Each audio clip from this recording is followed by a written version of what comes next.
अब ऐसा ही चलता रहा तो कब ये सिलेक्शन पूरा होगा।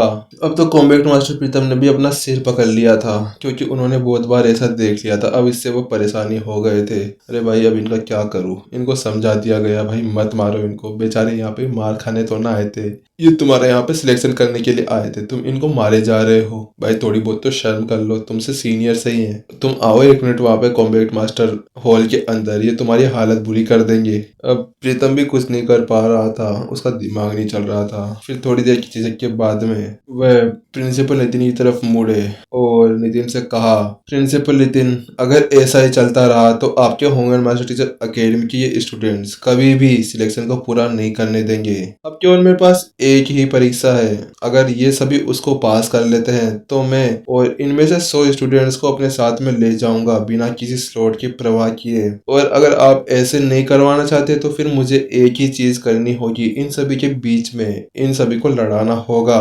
और उसके साथ में फिर मैं जो शेष बचे हुए 70 स्लॉट्स हैं उसी के अंदर के स्टूडेंट्स को लेकर जाऊंगा। 30 स्लॉट्स बचे हुए थे और 3 मास्टर टीचर अकेडमियों ने पहले ही 30 स्लॉट्स को बुक कर लिया था। इसलिए अब कॉम्बैट मास्टर प्रीतम के पास में भी कोई और चारा नहीं था। इसलिए उन्होंने नितिन को साफ साफ बता दिया था कि अगर मेरी इस परीक्षा को आपकी ये सभी स्टूडेंट्स पास कर लेते हैं तो मैं इन सभी को अपने साथ ले जाऊंगा और मैं वहां पर जाके कॉम्बैट मास्टर हॉल को भी ये समझा दूंगा। और मुझे पूरा विश्वास है कि इस तरह की क्षमताओं वाले लड़ाकुओं को वो जरूर ही स्वीकार करेंगे।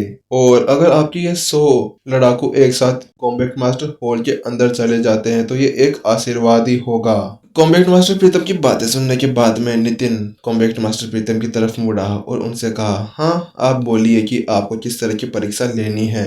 नितिन की बात सुनने के बाद में कॉम्बैट मास्टर प्रीतम ने कहा, क्योंकि आपको पता है कॉम्बैट मास्टर के अंदर केवल लड़ाई को सही से देखने की ही आवश्यकता नहीं हुआ करती, इसके अंदर उसकी एनर्जी, उसकी स्किल और उसकी पावर को भी देखा जाता है। प्रिंसिपल समर्थ, विवान और सार्थक ने एक साथ अपनी सिर सहमति में हिलाए। कॉम्बैट मास्टर हॉल के सभी लड़ाकुओं को एक सेना की तरह माना जा सकता था, क्योंकि वह मानव जाति के सेफ्टी के लिए राक्षसों से लड़ा करते थे और जो भी मानव जाति के ऊपर हमला करने आता था उन सभी को मानव जाति से दूर धकेल दिया करते थे।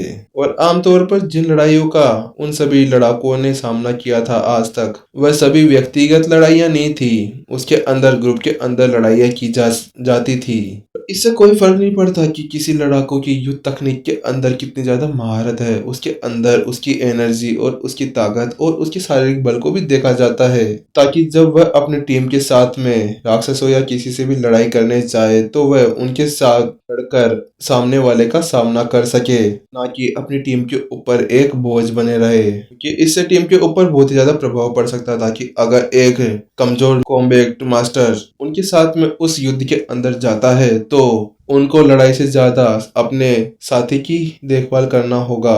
कॉम्बैट मास्टर प्रीतम ने कहा, होंगे मास्टर टीचर अकेडमी के सभी लड़ाकुओं के युद्ध कौशल तो बहुत ही ज्यादा अधिक थे, लेकिन हमने जब जहां तक देखा है उनकी एनर्जी और उनके शारीरिक शक्ति बहुत ही ज्यादा कम है। और इसी को मापने के लिए मेरे पास एक चीज है, स्टोन ऑफ ट्रू ब्रीथ। अगर इसके ऊपर कोई भी लड़ाकू मास्टर 4 का स्कोर प्राप्त कर लेता है तो वह एक कॉम्बैट मास्टर बनने के योग्य होगा। लेकिन होंगर मास्टर टीचर अकेडमी के सभी स्टूडेंट्स को देखने के बाद में हमें यही पता चला कि उनके अंदर थोड़ी बहुत तो गड़बड़ है, क्योंकि उनकी सभी लड़ाई टेक्निक्स तो अच्छी है लेकिन उनकी शक्ति बहुत ही ज्यादा कमजोर है। इसीलिए मैंने सुनिश्चित किया है कि अगर आपके होंगर मास्टर टीचर अकेडमी के किसी भी लड़ाकू ने अगर इसके ऊपर 2 अंक ही हासिल कर लिए तो वह इसके अंदर सिलेक्ट हो जाएगा।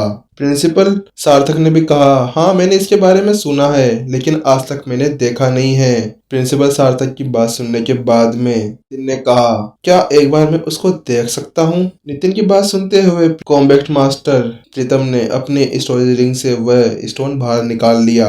ये एक तरह का उपकरण है जिससे किसी की भी शक्ति को नापा जा सकता था। इसके ऊपर केवल अपने हाथ को रखकर प्रीतम ने बीच में कूदते हुए पूछा, लेकिन क्या इससे ये नहीं होगा कि अगर किसी लड़ाकू की शक्ति ज्यादा होती है तो क्या इसके साथ में रिजल्ट के ऊपर कोई फर्क नहीं पड़ने वाला? प्रीतम ने कहा, नहीं नहीं ऐसा कुछ नहीं होने वाला, वह तो केवल लेवल के ऊपर डिपेंड नहीं होता, इसके अंदर शक्ति और किसी लड़ाकू के आध्यात्मिक ऊर्जा के ऊपर ज्यादा ध्यान दिया जाता है।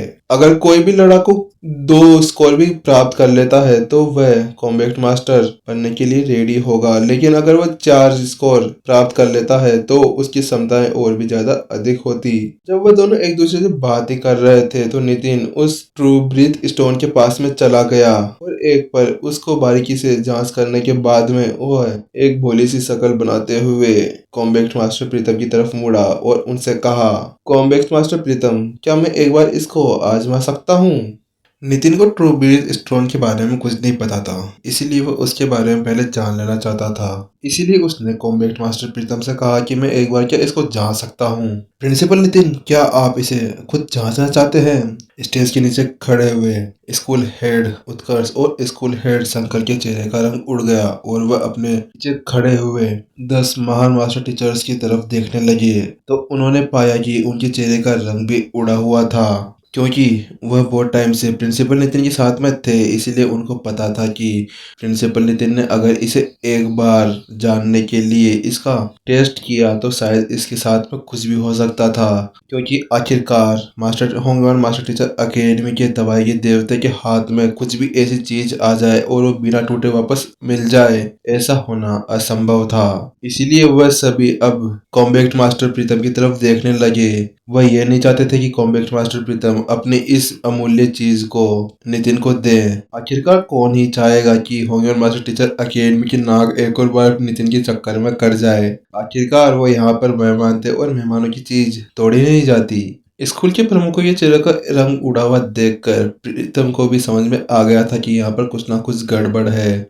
इसीलिए उसने बिल्कुल आराम से कहा, प्रिंसिपल नितिन, आपको इसके लिए परेशान होने की कोई भी आवश्यकता नहीं है। मेरे पास एक और लड़ाकू है, मैं उसको बोलता हूँ, वो यहाँ पर आके टेस्ट करेगा। इसलिए बिना समय गवाए कॉम्बैट मास्टर प्रीतम ने जल्दी से राजेश को बुलाया। राजेश, तुम इधर आओ, जल्दी से इसको टेस्ट करो। कॉम्बैट मास्टर प्रीतम की आवाज सुनते ही राजेश जल्दी से आगे आ गया और उसने अपना हाथ उस स्टोन के ऊपर रखा। जैसे उसने उसके ऊपर एक हाथ रखा, उसके अंदर से एक ब्लू लाइट निकलना स्टार्ट हो गई और थोड़ी देर बाद में उसके ऊपर संख्या आई 5, क्योंकि कॉम्बैट मास्टर बनने के लिए 4 की संख्याएं बहुत ज्यादा थी। और जब अभी संख्या 5 आई है तो उससे ये पता चलता है कि राजेश के अंदर कितनी ज्यादा शक्तियां थी। मुझे भी एक बार ट्राई करना है। एकांत मास्टर टीचर अकेडमी से जिग्नेश बाहर निकला, जो कुछ टाइम पहले राजेश से हारा था। जैसे उसने उस स्टोन के ऊपर अपना हाथ रखा तो उसके अंदर भी एक ब्लू लाइट जली और फिर उसके ऊपर नंबर आया 4.5। चाहे से जिग्नेश अभी राजेश के लेवल तक नहीं पहुंचा हो, लेकिन उसने कॉम्बैट मास्टर बनने की शर्त को पूरा कर दिया था। मैं भी करूंगा एक बार। फिर होंगवान मास्टर टीचर अकेडमी से देव आगे बढ़ा और उसने आगे बढ़ते हुए अपना हाथ उस स्टोन के ऊपर रख दिया। जैसे उसने अपना हाथ स्टोन के ऊपर रखा तो उसके अंदर संख्या आई 2.1। हाँ, मैं केवल 2.1 आया? अरे ये कैसे? नहीं, ये नहीं हो सकता। उस संख्या को देखने के बाद में देव के शकल का रंग उड़ गया। देव होंगवान मास्टर टीचर अकेडमी का ग्रेड 1 का टॉप 5 का स्टूडेंट था। मन ही मन में सोचा, अगर मेरा केवल 2.1 आया है तो इसका मतलब क्या होगा कि मेरे पीछे जितने भी लड़ाकू आएंगे उनका क्या होने वाला है। उनके लिए तो 2 लेवल की संख्या भी हासिल करना बहुत ही ज्यादा मुश्किल हो जाना है। ऐसा लगता है कि हमारे लिए तो वह फाइट ही बढ़िया थी, क्योंकि उसके अंदर हम प्रिंसिपल नितिन द्वारा दिए गए उस शिक्षा के साथ में उसको कम से कम पास तो कर लेते। उस रिजल्ट को देखने के बाद में कॉम्बैट मास्टर प्रीतम ने हंसते हुए कहा, तो आप लोगों ने देख लिया ना कि इसके ऊपर 3 बार 3 लड़ाकों ने हाथ रखा और पलक झपकते ही इसका रिजल्ट आ गया। तो अब हमें ट्रू स्टोन के ऊपर कोई भी शक नहीं करना चाहिए। नितिन ने अपने ठुड्डी पे हाथ फेरते हुए सिर हिलाया। अब नितिन के मन में यही सवाल चल रहा था कि अगर देव उन सबसे इतना ज्यादा शक्तिशाली है और उसकी संख्या केवल 2.1 आई है तो फिर बाकी सारे उम्मीदवारों का क्या होगा? वो तो इससे भी ज्यादा कमजोर थे। मुझे तो नहीं लगता कि उनमें से सभी के सभी इस परीक्षा को पास करने में कामयाब हो पाएंगे। मुझे तो ऐसा लगता है कि उनमें से 40 तो आराम से बाहर ही निकल जाएंगे। थोड़ी देर के सोच विचार के बाद में नितिन हिचकिचाते हुए कॉम्बैट मास्टर प्रीतम की तरफ देखते हुए बोला, कॉम्बैट मास्टर प्रीतम, क्या आप मेरी एक मदद कर सकते हैं? कॉम्बैट मास्टर प्रीतम ने कहा, आप बताइए आपको क्या चाहिए? नितिन ने कहा, मुझे आपसे केवल 4 घंटे चाहिए क्योंकि मैं परीक्षा देने से पहले इन सभी को एक व्याख्यान देना चाहता हूँ। नितिन के वो सारे शब्द सुनते ही कॉम्बैक्ट मास्टर प्रीतम का चेहरे का रंग उड़ गया। वह अवाक रह गए। उनके मन में एक ही सवाल चल रहा था, आखिर ये 4 घंटे के अंदर क्या कर लेंगे, क्योंकि अगर युद्ध टेक्निक के अंदर कोई व्याख्यान देकर उनकी प्रगति कर सकता है, लेकिन एनर्जी को शुद्ध बनाने और शरीर को ताकतवर बनाने के लिए समय की आवश्यकता होती है, तो फिर वह किस तरह से व्याख्यान देते हुए इनकी ताकत को बढ़ा सकेंगे। मुझे तो नहीं लगता कि केवल 4 घंटे के अंदर ये ऐसा कुछ कर पाएंगे। कॉम्बैक्ट मास्टर प्रीतम ने एक पल के लिए कुछ सोचा और उन्होंने जवाब दिया, इसकी कोई आवश्यकता नहीं है क्योंकि पहले ही बहुत ज्यादा देर हो गई है, तो इसीलिए मैं सोच रहा हूँ कि टेस्ट को सुबह ही दे दिया जाए। इससे आपको 4 घंटे नहीं, पूरी एक रात मिल जाएगी इन सभी को ट्रेन करने के लिए, क्योंकि अन्य 3 मास्टर टीचर अकेडमियों के सभी के एग्जाम को लेते हुए 8 घंटे हो गए थे और उसी के साथ में सूर्य अस्त भी हो गया था और पूरी तरह से अंधेरा छा चुका था और उसको इस कॉम्बैक्ट मास्टर्स के कंपटीशन को पूरा करने के लिए कम से कम 3 दिन दिए गए थे और ये जरूरी नहीं था कि वो एक ही दिन के अंदर इस कॉम्बैक्ट मास्टर के कंपटीशन को खत्म करके वापस जाए। सच्ची आप मेरे को पूरा रात दे रहे हैं तो आपका धन्यवाद, आपने बहुत बड़ी मदद कर दी, मैं आपका आभारी रहूंगा। नितिन की आंखें चमक उठी जब उसने सुना कि अब उसके पास में पूरी एक रात थी, क्योंकि नितिन ने देख लिया था कि उसके होंगर मास्टर टीचर अकेडमी के वह सभी स्टूडेंट्स की शक्ति हो या फिर उनकी एनर्जी, उन सभी में बहुत ज्यादा कमी थी और नितिन को पूरा पूरा भरोसा था कि अगर उसको थोड़ा बहुत टाइम मिल जाता है तो वह इनकी काया पलट करने में पीछे नहीं रहेंगे। अरे नहीं नहीं, इसकी कोई जरूरत नहीं है, ये तो कॉम्बैक्ट मास्टर हॉल के लिए ही अच्छा होगा। आखिरकार ये एक आशीर्वाद ही होगा कि हमारे कॉम्बैक्ट मास्टर हॉल को अधिक उम्मीदवार मिले। चलो आपने ऐसा कहा, मुझे बहुत अच्छा लगा। नितिन ने आगे बोलना जारी रखा, तो फिर मुझे माफ करिए, मैं आप सबके साथ में वहां पर नहीं चल सकता। मुझे अभी जाकर इन सभी को ट्रेनिंग देनी होगी और व्याख्यान देने की तैयारी भी तो करनी है, इसीलिए मैं आप सभी के साथ में डिनर को अटेंड नहीं कर पाऊंगा। फिर नितिन हेड उत्कर्ष और हेड शंकर की तरफ पलटते हुए कहा, हेड शंकर और हेड उत्कर्ष आप लोग मेरी मदद करिए, आप इन सभी को आप पहले डिनर के लिए ले जाइए और फिर इनका आवास गृह बता दीजिए, क्योंकि मैं आज पूरी रात बिजी रहने वाला हूँ, इसीलिए मैं आपके साथ में वहां पर नहीं आ पाऊंगा और मुझे माफ करना कि आपको मैंने परेशान किया।